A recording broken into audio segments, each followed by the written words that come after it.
Magandang gabi mga kababayan, narito po ang result summary ngayong araw ng Huwebes, May 28.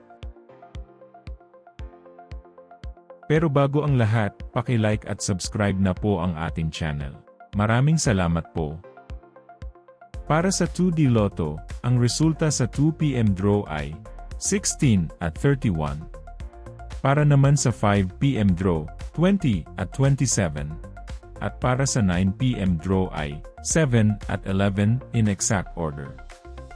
Para sa 3D Lotto, ang resulta sa 2 PM draw ay 1, 1 at 0. Habang sa 5 PM draw ay 4, 2 at 1. At para sa 9 PM draw, 8, 6 at 0 in exact order.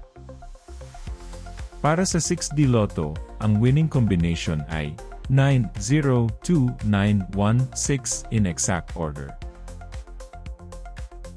I-pause ang ating video at paki-check mabuti ang inyong mga tickets.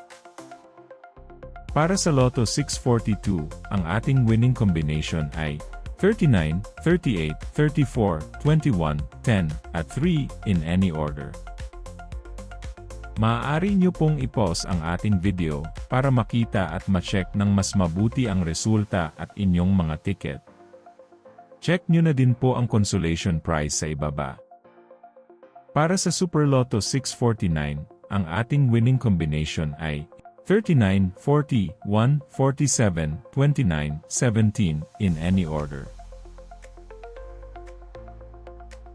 Muli, maaari nyo pong i-pause ang ating video para sa pag-check ng inyong mga ticket at panalo.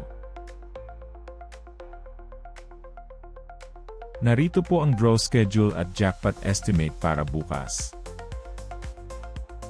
Congratulations po sa lahat ng nanalo. Kita-kita po ulit tayo bukas. Maraming salamat po sa panunood.